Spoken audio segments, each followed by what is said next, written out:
नमस्कार, कान्तिपुर समाचारमा स्वागत छ। सुरु गरौँ अहिलेका मुख्य समाचारबाट। संसद अधिवेशन फागुन 23 गते आह्वान, आफूलाई हटाएर देखाउन प्रधानमन्त्री ओलीको चुनौती।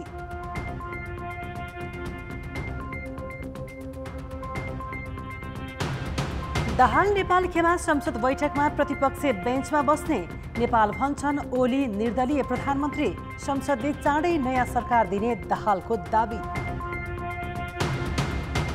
6 वर्षमा कुल गृहस्थ उत्पादनमा कृषिको योगदान 7 अङ्कले घट्यो, बढ्दो लागतले नेपाली उत्पादन टिक्नै मुस्किल, बजारमा भारतीय उपजको दबदबा। फ्रान्सका पूर्व राष्ट्रपति निकोलस सार्कोजी भ्रष्टाचारी ठहर, 2 सहयोगी समेतलाई 3 वर्ष कैद सजाय। र स्पेनिस फुटबल क्लब बार्सिलोनाको मुख्यालयमा प्रहरीको छापा, पूर्व अध्यक्ष जोसेफ मारिया सहित 3 उच्च पदाधिकारी भ्रष्टाचार आरोपमा पक्राउ।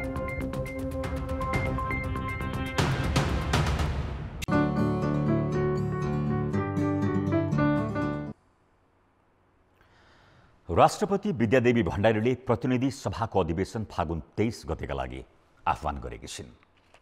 मन्त्री परिषदको सिफारिसमा प्रतिनिधि सभाको अधिवेशन फागुन 23 गते अपराह्न 4 बजेका लागि आह्वान गरिएको सूचना राष्ट्रपति कार्यालयले जारी गरेको छ।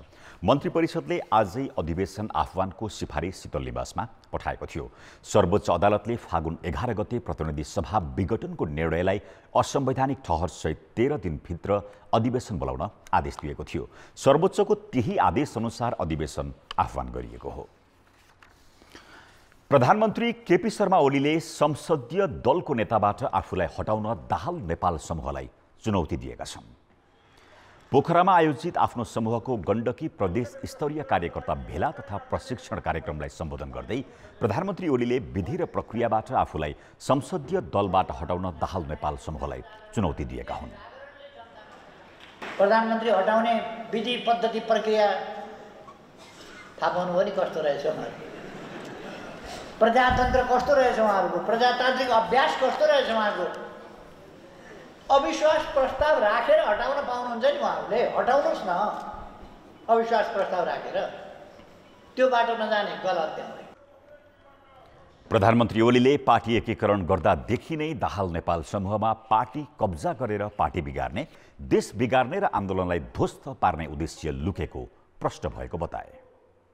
पार्टी कब्जा गर्ने, आन्दोलन ध्वस्त पार्ने, देश बर्बाद बनाउने, यस देशमा कम्फर्टेबल सरकार बनाइदिने, के रहेछ उहाँहरूको कम्फर्टेबल। यो देश बनाउने सरकार होइन, यो देशको विकास गर्ने सरकार होइन, यो देशका जनताको सेवा गर्ने सरकार होइन, जनतालाई सेवा सुविधा उपलब्ध गराउने सरकार होइन, यस देशमा पूर्वाधार विकास गर्ने सरकार होइन, कसैका लागि कम्फर्टेबल हुने सरकार। प्रधानमन्त्री ओलीले विधि र प्रक्रियाबाट आफूलाई दाहाल नेपाल समूहले हटाएमा प्रतिपक्षमा बस्ने र चुनावबाट आफ्नो समूहले पुनः 2/3 बहुमत लिएर आउने दाबी समेत गरे। यसैबीच नेकपाको दाहाल नेपाल समूहले पार्टीको आधिकारिकता विवाद चाँडो टुङ्गो लगाउन निर्वाचन आयोगसँग आग्रह गरेको छ। यो समूहको सचिवालयको आज सिंहदरबारमा बसेको अनौपचारिक बैठकले आधिकारिकता विवाद चाँडो टुङ्गो लगाउन आयोगलाई आग्रह गर्ने निर्णय गरेको हो। आधिकारिकताका लागि यस समूहले माघ 20 मा निर्वाचन आयोगमा दोस्रो पटक दाबी पेश गरेको थियो। बैठकले फागुन 23 मा सुरु हुने संसद अधिवेशनमा कसरी प्रस्तुत हुने भन्नेबारे निर्णयका लागि स्थायी र केन्द्रीय समितिको बैठक बोलाउने निर्णय गरेको छ।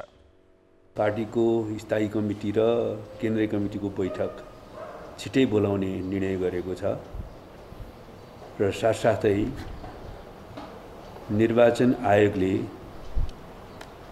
पार्टीको आधिकारिकता सम्बन्धीमा हामीले दाबी गरेको अनुरोधका आधारमा संविधान र दल ऐन अनुरूप छिटै निर्णय गर्नका निम्ति पनि हामीले अनुरोध गरेका छौँ। स्थायी समिति बैठक भोलि र केन्द्रीय समितिको बैठक बुधबारका लागि तय गरिएको छ। नेपाल कम्युनिस्ट पार्टी दाहाल नेपाल खेमाका अध्यक्ष माधव कुमार नेपालले आगामी 23 गते बस्ने पुनर्स्थापित संसद बैठकमा आफ्नो समूह विपक्ष बेन्चमा बस्ने बताएका छन्। कान्तिपुर टेलिभिजनको साप्ताहिक कार्यक्रम फायरसाइडलाई अन्तर्वार्ता दिँदै अध्यक्ष नेपालले अहिले नेकपा बहुमत पक्षको सरकार नभएका कारण स्वाभाविक रूपमा आफूहरू विपक्ष बेन्चमा बस्ने बताएका हुन्। उनले केपी शर्मा ओली नेकपाको नभई निर्दलीय प्रधानमन्त्री भएको दावी गरे। वास्तवमा हामी अहिले प्रतिपक्ष भएका छौँ, हामी सत्ता पक्ष होइन। जो प्रधानमन्त्री हुन्छ उही नै सत्ता हो र सत्ताको यो वास्तविकता हामीले स्वीकार गर्नुपर्छ। तर अनधिकृत रूपमा उहाँले सत्ता ओगटेर बस्नुभएको छ। उहाँ प्रधानमन्त्रीबाट सबै हिसाबले हटिसक्नुपर्ने हो। तर प्रधानमन्त्री हुनुहुन्छ, जो प्रधानमन्त्री हो त्यही हो सत्ता, तर दल उहाँको होइन। फेरि यो बडो विडम्बनापूर्ण अवस्था छ। दल उहाँको छैन, निर्दलीय प्रधानमन्त्री हुनु पुग्नु भएको छ। अब बस्ने त हामी छुट्टै त बस्छौँ नै, छुट्टै त हामी बस्ने नै भयौँ। किन सँगै बस्ने कुरै छैन, कनै भ्रम नपाले हुन्छ। हामीतिर आउन चाहनेहरू हामीतिर बस्नुहुन्छ, केपी ओलीजीसँग जान चाहनेहरू उहाँसँग बस्नुहुन्छ। आफ्नो पद जोगाउन प्रधानमन्त्री ओलीले सांसदहरूलाई करोडौं खर्च गरेर किन्न खोजिरहेको आरोप पनि नेपालले लगाएका छन्। सत्ता जोगाउन प्रधानमन्त्री निकटका मान्छेहरूले सांसद किन्नेदेखि ज्यान मार्ने धम्कीसम्म दिइरहेको उनको आरोप रहेको छ। नेपालसँगको विस्तृत कुराकानी आज राति 9 बजे यो समाचार बुलेटिनपछि कार्यक्रम फायरसाइडमा हेर्न सक्नुहुनेछ। प्रधानमन्त्री केपी शर्मा ओलीले आफूलाई पदबाट हटाउन सार्वजनिक रूपमै चुनौती दिए पनि नेकपाको दाहाल नेपाल समूह कुन प्रक्रिया अपनाउने भन्ने बारे निर्णयमा पुगेको छैन। संसदीय दलमा आफ्नो समूहको बहुमत रहेको दावी गर्दै आएको दाहाल नेपाल समूहलाई ओली समूहले हुइप नमान्नेदेखि कारबाहीको चेतावनी दिएको छ। कांग्रेस र जसपाले नेकपा कानुनी रूपमा विभाजन भएपछि मात्र सहकार्यबारे ठोस निर्णय गर्ने जवाब दिएका छन्। त्यसैले अविश्वास प्रस्ताव संसदीय दल वा प्रतिनिधि सभामा कहाँ लाने भन्नेमा यो खेमा अझै अनिर्णित छ। ओलीले आइतबार गृह जिल्ला झापा पुगेर आफूलाई हटाएर देखाउन सार्वजनिक रूपमै दाहाल नेपाल समूहलाई चुनौती दिए। प्रतिनिधि सभा विघटनको निर्णय सर्वोच्च अदालतले असंवैधानिक ठहर गर्दै बदर गरिदिएपछि विजय उत्सव मनाएको दाहाल नेपाल समूह आगामी कदमबारे अनिर्णित भएकाले पनि ओलीले चेतावनी दिन सकेका हुन्। दाहाल नेपाल समूहले ओलीलाई पदमुक्त गर्न अविश्वासको प्रस्ताव संसदीय दल वा प्रतिनिधि सभा कहाँ लाने भन्ने बारे निर्णय लिएको छैन। प्रतिनिधि सभा विघटनपछि यस समूहले ओलीलाई संसदीय दलको नेताबाट हटाउनुका साथै पार्टीको सदस्य नरहने गरी कारबाही गरे पनि निर्वाचन आयोगले मान्यता दिएको छैन। तर बहुमत आफूसँग भएकाले संसदीय दलको नेता पुष्पकमल दाहाल भएको यस समूहको जिकिर छ। त्यति मात्र होइन, संसदीय दलको नेता र आधिकारिकताको विवादले बाधा आइपरे त्यसको निर्क्युल गर्न सक्ने अधिकार सभामुखमा रहेको यस खेमाको बुझाइ छ। फेरि पनि कसैले विधि उल्लङ्घन गर्ला, उल्लङ्घन गरेपछि के होला भन्ने भन्दा पनि विधिको सबैले पालना गर्नेछन्, सभामुखले विधिको पालना गराउनेछ, सबै त्यसमा गर्नेछन्। हामीले नै लडेर ल्याएको सानो संसद थलो हो, त्यो थलोको अपमान हुनु भनेको जनताका प्रत्येक भोटको अपमान हुने हो। त्यो दिशातर्फ हामी नसोच भन्ने कुरा लाग्दछ। उता ओलीले सर्वोच्च अदालतले साथ नदिएपछि दाहाल समूहलाई तर्साउन संसदीय दलको नेता फेरेका छन्। दाहाल समूहले संसदीय दलमा प्रमुख सचेतक मार्फत हुइप लगाएर आफूलाई हटाउन सक्ने देखेपछि ओलीले दाहाल निकट देव गुरुङको स्थानमा आफू निकट विशाल भट्टराईलाई प्रमुख सचेतक बनाएका हुन्। प्रमुख सचेतक मार्फत हुइप जारी गरी संसदीय दलबाट आफू अनुकूल निर्णय गराउने ओली समूहको तयारी छ। त्यसका लागि ओली समूहले हुइप नमान्ने सांसदलाई कारबाही गर्ने चेतावनी दिन थालिसकेको छ। सचेतक मार्फत प्रधानमन्त्रीको पक्षमा संसदीय व्यवस्थामा तपाईको आफ्नो दलको नेता त्यसको पक्षमा उभिनको लागि, आफ्नो दलको नेता प्रधानमन्त्री छ भने त्यसको पक्षमा उभिनको लागि हुइप लगाइन्छ। हुइप लगाउनेहरूलाई अब लाग्छ हुइपको पक्षमा उभिन्छ, त्यो त्यही अनुसार अगाडि बढ्छ। तर हुइपको पक्षमा लागेन भने त्यहाँ चाहिँ त्यसपछि मान्य सदस्यज्यूहरूलाई के खालको चाहिँ कानुनी व्यवस्था छ, उहाँहरूलाई कस्तो खालको चाहिँ अनुशासनको कुन खालको अनुशासन लगाउने भन्ने कुराको चाहिँ कानुनी व्यवस्था छ, त्यो अनुसार चाहिँ अगाडि बढ्छ। प्रतिनिधि सभामा ओली विरुद्धको अविश्वास प्रस्ताव पारित गराउन दाहाल समूहलाई कांग्रेस र जसपाको साथ चाहिन्छ। तर ती दुवै दलले नेकपा कानुनी रूपले विभाजन भएपछि मात्र ओली विरुद्धका कदममा साथ दिने नदिने निर्णय गर्ने जवाफ यसअघि नै दिइसकेका छन्। कानुन अनुसार भने तत्कालै नेकपाको विभाजन सम्भव छैन। सरकारले अध्यादेश ल्याउन सक्ने भए पनि प्रतिनिधि सभाको बैठक आह्वान भइसकेकाले अहिले सम्भव छैन। कान्तिपुर समाचारका लागि बाबुराम तिमिल सिन्हा, काठमाडौँ। सभामुख अग्नि सापकोटाले उच्च ओहदामा रहेकाहरूले नै सबैभन्दा जिम्मेवार भएर कानुनको पालना गर्नुपर्ने बताएका छन्। नेपाली पत्रकारहरूको अन्तर्राष्ट्रिय सञ्जाल इन्जाको तेस्रो वार्षिक उत्सवको अवसरमा काठमाडौँमा आयोजित कार्यक्रममा सभामुख सापकोटाले कानुन निर्माण र कार्यान्वयन गर्ने व्यक्तिहरूले त्यसको सही ढङ्गबाट कार्यान्वयन गर्नुपर्ने बताए। उनले आफू सभामुख भएदेखि नै संसदलाई जिम्मेवार र जनमुखी बनाउने प्रयास गरेको दावी गरे। कानुनको अलिकति सूक्ष्म अध्ययन गर्नुपर्ने जिम्मेवारी आइलाग्यो। मलाई के लाग्यो त भन्दाखेरि कानुन निर्माणदेखि लिएर कानुनमा हुने चाहिँ ती छिद्रहरू र कानुनको चाहिँ शुद्धता, पवित्रता, कानुनको गुणस्तरले चाहिँ सुशासन कायम गर्नका लागि सबभन्दा बढी भूमिका खेल्छ। तपाईँ हामीलाई थाहा छ खेल्ने रहेछ, तपाईँ हामीलाई थाहा छ त्यहाँ चाहिँ त्यो छिद्रभित्र पसेर त्यो धेरै ठुला कुरा हुँदछ। ब्रेकपछि समाचारमा स्वागत छ। कानुनी शासनको क्षेत्रमा कार्यरत 3वटा अन्तर्राष्ट्रिय संस्थाले संवैधानिक निकायमा 1 महिना अघि गरिएका नियुक्ति रद्द गर्न माग गरेका छन्। Human rights watch, international commission of jurists र एमनेस्टी इन्टरनेसनलले आज प्रेस विज्ञप्ति जारी गरी संसदीय सुनवाई प्रक्रिया अवलम्बन नगरिएको भन्दै संवैधानिक निकायमा गरिएका नियुक्ति रद्द गर्न माग गरेका हुन्। ती संस्थाले अध्यादेश ल्याएर र संसदीय सुनवाईको प्रक्रिया पनि छलेर गरिएको नियुक्तिलाई असंवैधानिक भनेका छन्। यस्ता कार्यले संवैधानिक निकायको स्वतन्त्रता कमजोर पार्ने र जनआस्था घटाउने विज्ञप्तिमा उल्लेख गरिएको छ। मङ्सिर 30 को संवैधानिक परिषद बैठकको सिफारिस अनुसार माघ 21 मा अख्तियार दुरुपयोग अनुसन्धान आयोग, निर्वाचन आयोग, राष्ट्रिय मानव अधिकार आयोग लगायत 11वटा संवैधानिक निकायमा 32 पदाधिकारी नियुक्ति गरिएको थियो। बैतडीमा 17 वर्षीया किशोरी भागरथीको बलात्कार र हत्याको सफल अनुसन्धानपछि प्रहरीका लागि निर्मला पन्तको अनुसन्धान सफल बनाउनु पर्नेछ। करिब 2.5 वर्षमा 20 भन्दा बढी दक्ष जनशक्ति परिचालन गरेको प्रहरी अब भने अनुसन्धानलाई निष्कर्षमा पुर्याउने योजनामा छ। आरोपीलाई पुष्टि गर्ने र प्रत्यक्षदर्शी र अनुसन्धानमा संलग्नहरूको राय नबाजियोस् भनेर विशेष सचेतता अपनाउनु पर्ने भएकाले आरोपी सार्वजनिक गर्न समय लागेको प्रहरीको भनाइ छ। नेपाल प्रहरीले कुनै अपराधको अनुसन्धानका लागि पूर्ण जनशक्ति प्रयोग गरेको छ भने त्यो निर्मला पन्त हत्याकाण्ड नै हो।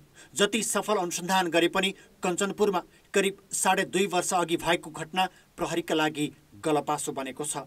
घटना यता सिआइबी र जिल्ला प्रहरी कार्यालय कञ्चनपुरका गरी अनुसन्धानमा करिब 20 जनाको अनुभवी जनशक्ति निरन्तर परिचालन भएको छ।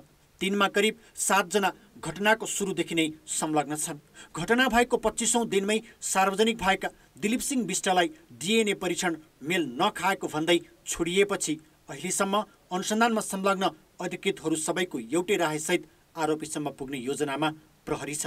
सुरुमा अनुसन्धानमा संलग्न डिएसपी अङ्गुर जीसी सहितको टोलीले दिलीपलाई किटान गरे पनि अर्को अनुसन्धान टोली भने त्यसमा विश्वस्त हुन सकेन।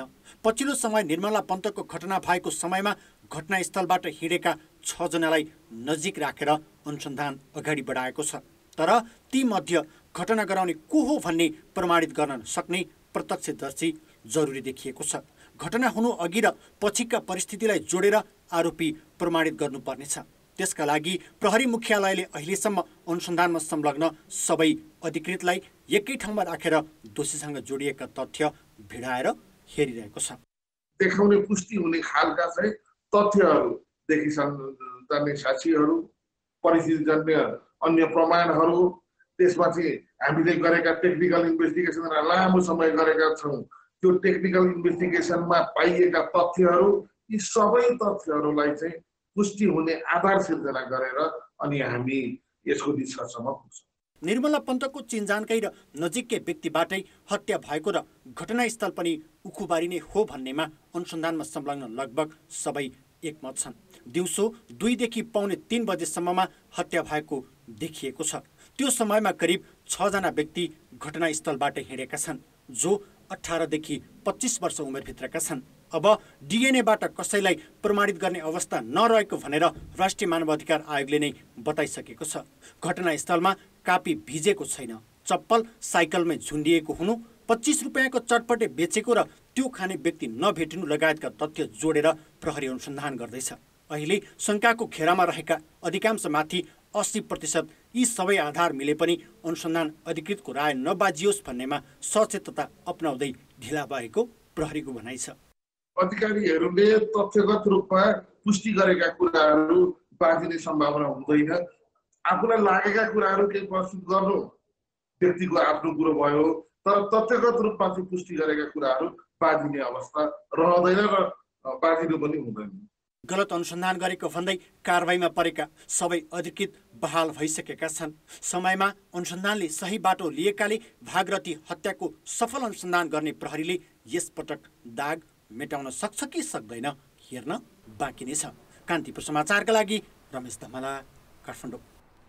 मेलम्ची खानेपानी आयोजना झन्डै 30 वर्षपछि बल्ल निर्माणको अन्तिम चरणमा पुगेको छ। सरकारी पक्षले अबको 3 महिनामा पानी वितरण थाल्ने दावी गरेको छ।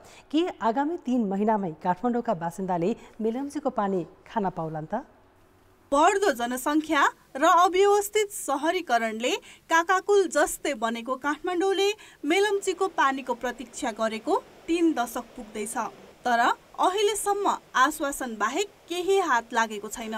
बरु लागत र समय दुवै हिसाबले मुलुककै महँगो साबित भएको मेलम्ची परियोजना अब भने पूरा हुने चरणमा पुगेको छ। अघिल्लो साताबाट पानी नै पठाएर सुरुङको परीक्षण थालिएपछि अबको 3 महिनामा मेलम्चीको पानी काठमाडौँ आउने आशा जगाएको छ।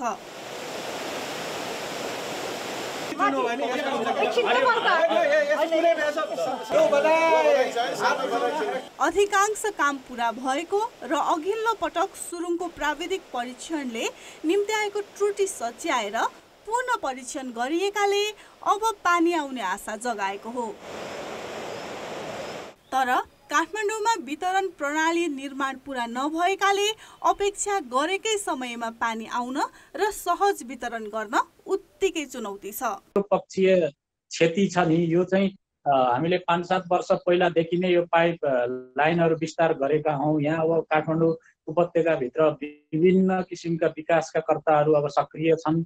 उनीहरूले आफ्नो काम गर्ने क्रममा हामीले बिछाइसकेको पाइपमा कतिपय ठाउँमा क्षति भइरहेको हामीले भेटाएका पनि छौँ र कतिपय हामीले अब भेटाउन नसकेको र पानी हाल्दाखेरि एकैचोटि पानी निस्कन सक्ने सम्भावना पनि छ त्यतिकै। मेलम्ची खोलाबाट प्रति सेकेन्ड 260 लिटर पानी सुरुङ मार्फत काठमाडौँको सुन्दरी जलसम्म ल्याएर वितरण गर्ने योजना छ। सुरुङको काम सकेर आयोजनाको बाँधस्थल र बालुवा छान्ने पूर्वाधार निर्माण भइरहेको छ। किनभने खोलामा अस्थायी बाँध बाँधेर सोझे पानी हालिएकाले सुरुङमा बालुवा भरिने जोखिम छ। त्यसमाथि पुरानै वितरण प्रणाली र नयाँ प्रविधिका लागि दक्ष प्राविधिक नहुँदा थप समस्या देखिन सक्ने विज्ञहरू बताउँछन्। लगानी चाहिँ ठुलो छ, तर त्यसको प्रतिफल लिनको लागि चाहिँ व्यवस्थापकीय प्राविधिक र जुन सहभागिता र सहयोग लिनुपर्ने थियो धेरै ठुलो आवश्यक छ। त्यतातिर मैले भन्छु नि पटक्कै काम भएको छैन। मेलम्चीको पानी काठमाडौँ आएपछि पहिलो चरणमा चक्रपथभित्रका 14,000 घरधुरीलाई मात्रै नयाँ वितरण प्रणालीबाट पानी दिइनेछ। चक्रपथभित्र पनि विशालनगर, वसुन्धरा, सामाखुसी, महाराजगञ्ज, छाउनी लगायतका क्षेत्रमा पाइप विस्तार गर्ने बाँकी छ।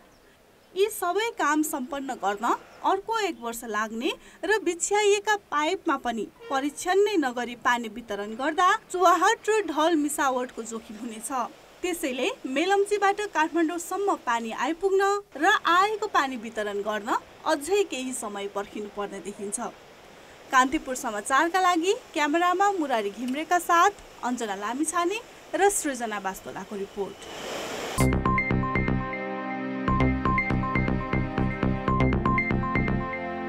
6 वर्ष अघि कुल गृहस्थ उत्पादन अर्थात् जीडीपीमा कृषिको योगदान 33% रहेको थियो। त्यो हिस्सा अहिले 27%मा झरिसकेको छ।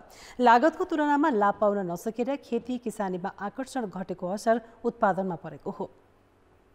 कुखुराको मासु र अण्डामा नेपाल आत्मनिर्भर छ, तर यसबाट किसानले खासै लाभ पाउन सकेका छैनन्।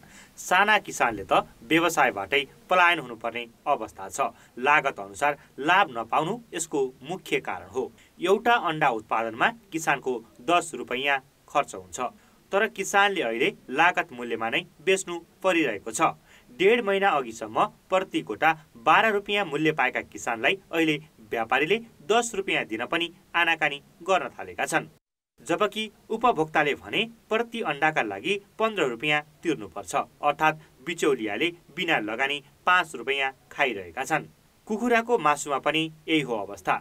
प्रति किलो मासु उत्पादनमा किसानको 215 रुपैयाँ खर्च हुन्छ, तर व्यापारीले प्रति किलो 210 देखि 220 रुपैयाँ हाराहारी मात्र दिन्छन्। मूल्य बढी मागे लिन मान्दैनन्, जबकि उपभोक्ताले भने प्रति किलो 350 रुपैयाँ तिरिरहेका छन्। मासुमा पनि बिचौलियाकै रजगज छ। छिमेकी देश भारतमा कुखुरा पालक किसानले दानामा 25% अनुदान पाउँछन्। त्यस्तै बिजुलीमा पनि सहुलियत छ, तर यहाँ किसानका लागि न सरकारी सुविधा छ न त बिचौलियाको मनोमानीमा हस्तक्षेप नै। त्यसको असर किसानले लागत अनुसारको मूल्य पाउनै सङ्घर्ष गरिरहनु परेको हो। कुनै क्षेत्रमा कुनै एङ्गलबाट हामीलाई राज्यको संरक्षण आवश्यक हुन्छ। कृषिलाई बढाउने हो भने, अनि अर्को कुरो हेऱ्यौँ भने किन व्यवसायीहरू कृषितिर आकर्षित हुन सक्दैन भने सम्भावना त प्रशस्त छ। कागजी रूपमा हेर्दाखेरि हामीले जुन व्यावहारिक रूपमा गएर सम्भावना पहिचान गर्दै जाँदाखेरि व्यावहारिक रूपमा हामी काम गर्दै जान्छौँ। काम गर्दै जाँदाखेरि यही अघि मैले भने नि, हाम्रो खुला नाकाको कारण र इन्डियाबाट खुरखुर आउने कारणले गर्दाखेरि यहाँको कुनै पनि व्यावसायीकरण गरेर बसेको व्यवसायीहरूलाई पनि सफल हुनलाई गाह्रो छ। यस्तै अवस्था कृषि उपजमा पनि रहेको सरकारी अध्ययनले नै देखाएको छ। कृषि ज्ञान केन्द्र गोर्खाले 1 वर्ष अघि प्रमुख बालीमा लागत र लाभबारे अध्ययन गर्यो। कृषिमा पनि सबैभन्दा मुख्य बाली मानिने धानमा किसानले लागत नै उठाउन नसकेको देखियो। 100 रुपैयाँ लगानी गरेका किसानले 98 रुपैयाँ मात्र पाए। यस्तै मकै, गहुँ र कोदोमा पनि किसानले 1 पैसा पनि लाभ पाउन नसकेको देखियो। किसानले आलुमा 3% मात्र फाइदा पाएको उसको प्रतिवेदनमा उल्लेख छ। कृषि क्षेत्रलाई संरक्षण गर्ने नीतिको अभाव, बिचौलियाको बोलवाला, उत्पादन प्रवृत्ति मैत्री नहुनु लगायत कारणले किसानले लागत अनुसार मूल्य पाउन नसकेका हुन्। एउटै मलको पोलिसी हामीले 10 चोटि चेन्ज गरिसक्यौँ होइन।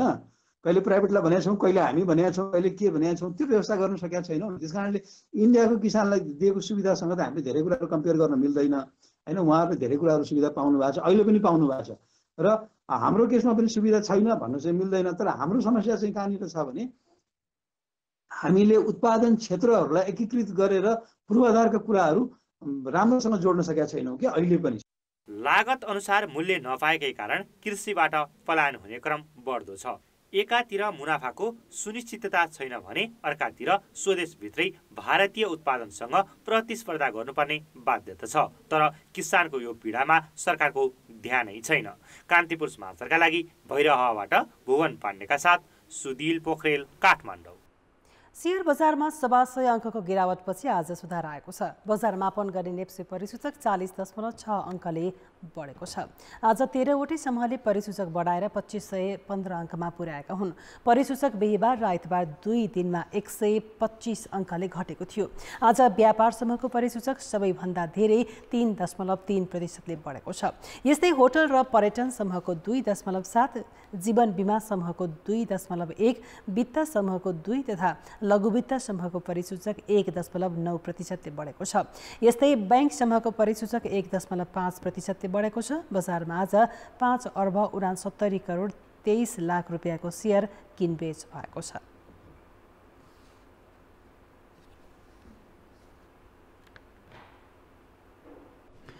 तराई मधेसमा बढ्दै गएको सामाजिक कुरीति, बालविवाह र दाइजो प्रथालाई अन्त्य गर्न महोत्तरीको पिपरा गाउँपालिकाले सामूहिक विवाह कार्यक्रमको आयोजना गरेको छ।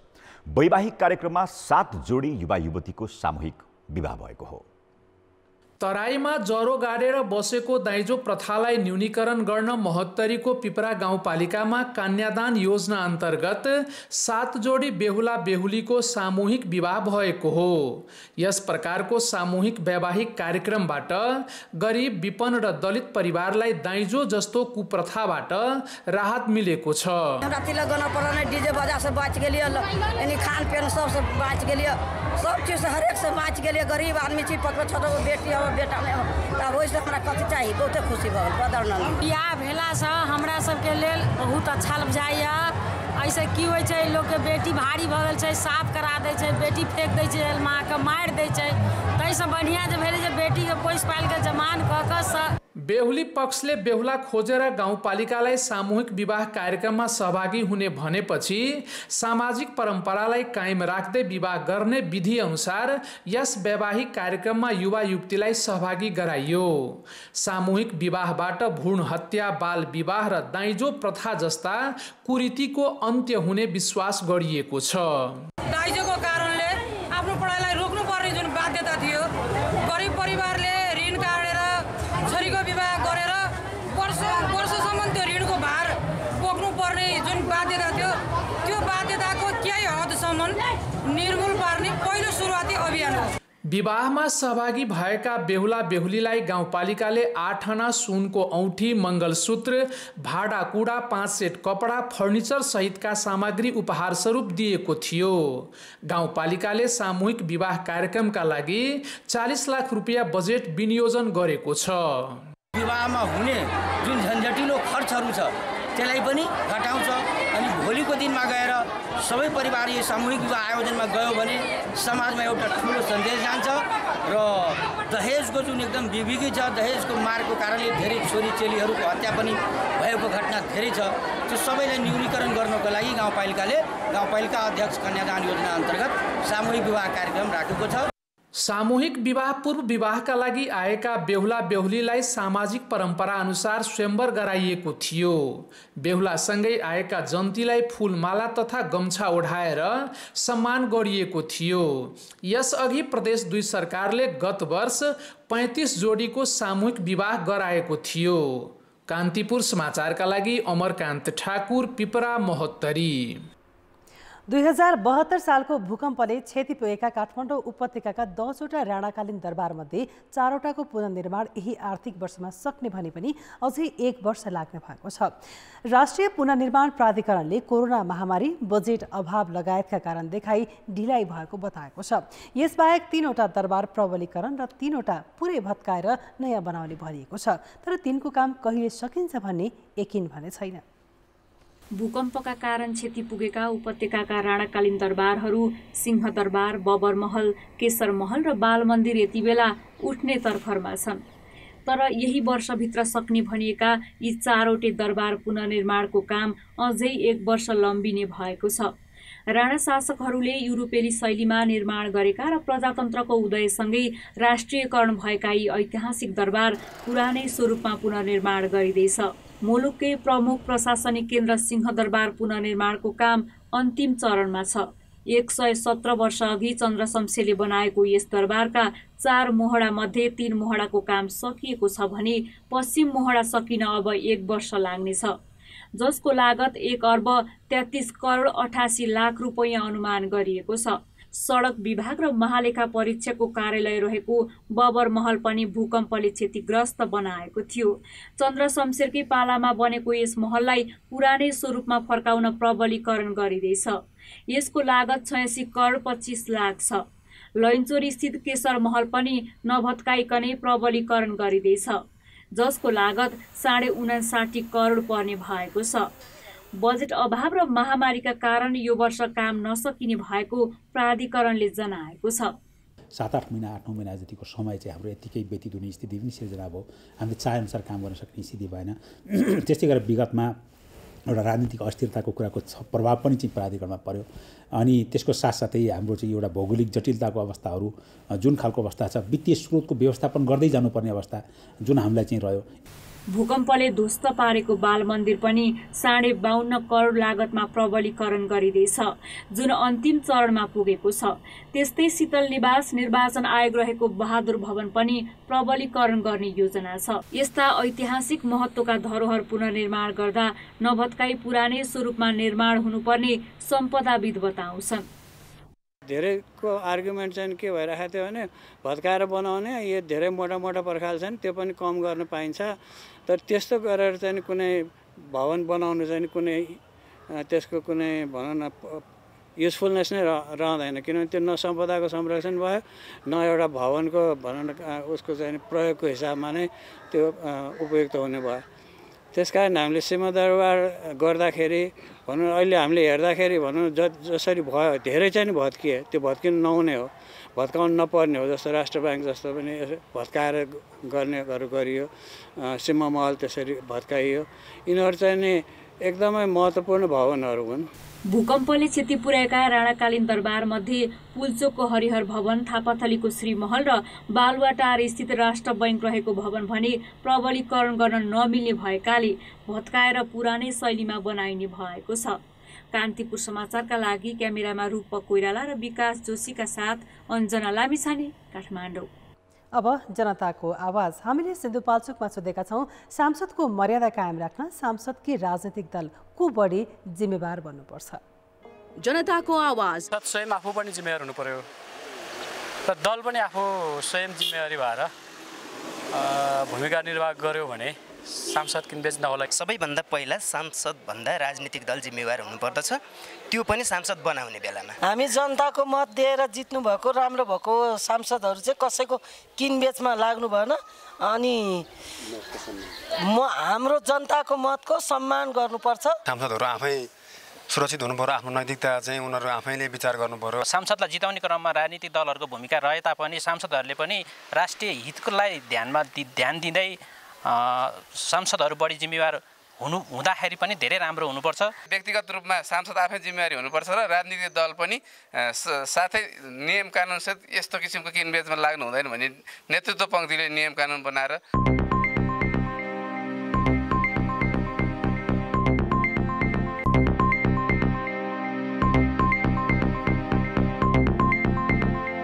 रूपन्देहीमा जारी खुला लन टेनिस प्रतियोगितामा पुरुषतर्फको उपाधिका लागि ऋतिक राणा र सन्तोष खत्री तथा महिलातर्फ प्रेरणा कोइराला र अभिलाषा विष्टबीच प्रतिस्पर्धा हुने भएको छ।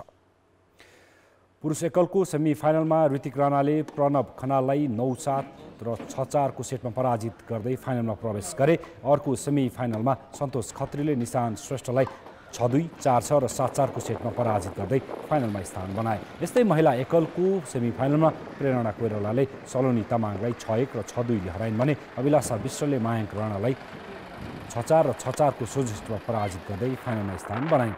यसैगरी 35 वर्ष माथिको डबल्सतर्फ कमल बहादुर भण्डारी र राजु श्रेष्ठको जोडीले उपाधि हात पारेका छन्। 45 वर्ष माथिको डबल्सतर्फ गोपी बहादुर भट्टराई र धर्मसिंह लामिछानेको जोडीले उपाधि उचाले। धुर्मसुन्दली फाउन्डेसनद्वारा चितवनमा निर्माणाधीन गौतम बुद्ध अन्तर्राष्ट्रिय क्रिकेट रङ्गशालाका लागि आर्थिक सहयोग जुटाउन हाम्रो रङ्गशालामा हाम्रो कुर्सी अभियान सार्वजनिक गरिएको छ। काठमाडौँमा आज आयोजित पत्रकार सम्मेलनमा फाउन्डेसनले सार्वजनिक गरेको अवधारणा अनुसार हरेक व्यक्तिले आफ्नो वा आफूले इच्छाएको नाममा कुर्सी सुरक्षित गर्न सक्नेछन्। एक कुर्सी सुरक्षित गर्न 1 लाख रुपियाँ सहयोग रकम उपलब्ध गराउनु पर्नेछ। यस अभियानबाट 3 अर्ब रुपियाँ सङ्कलन हुन सक्ने अपेक्षा गरिएको छ। फाउन्डेसनले रङ्गशालाको मैदानको काम 85% सकिएको र यो वर्षभित्र सबै काम पुरा हुने दाबी गरेको छ। 85% सम्पन्न भइसकेको छ र त्यो 85% कार्य हामीले लकडाउनभन्दा अगाडि नै सम्पन्न गरिसकेका थियौँ। 200-300 टिपर पागो माटोको अभावले केही दिन पछाडि अहिले पागो माटो उपलब्ध भइसकेको छ र केही दिन पछाडि हामी त्यो खेल मैदानको काम अगाडि बढाउनेछौँ। अन्तर्राष्ट्रिय खेल मैदानको काम सम्भवतः यो वैशाखमा त्यो एउटा खुसीको समाचार हामी चाहिँ बाँड्न सक्ने अवस्थामा पुग्नेछौँ। अन्तर्राष्ट्रिय खेल मैदान यो वैशाखभित्रमा हामी तयार गर्ने अठोट र सङ्कल्पका साथ 30,000 दर्शक क्षमता भएको रङ्गशाला निर्माणका लागि हालसम्म 43 करोड 48 लाख खर्च भएको छ भने 32 करोड 30 लाख रुपियाँ सङ्कलन भएको फाउन्डेसनले जनाएको छ।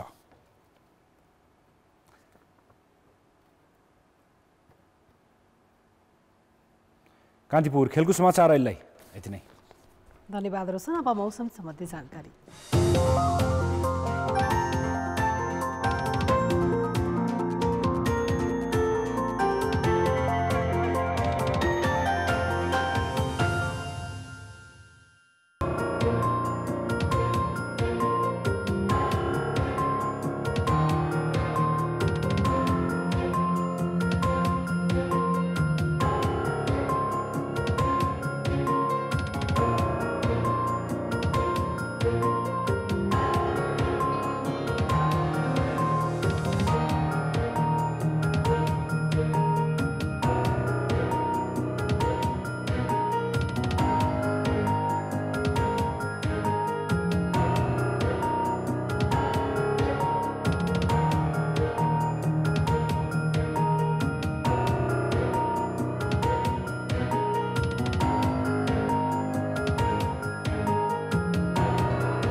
कान्तिपुर समाचार अहिले सकियो। कान्तिपुर टेलिभिजन हेर्दै गर्नुहोला। नमस्ते।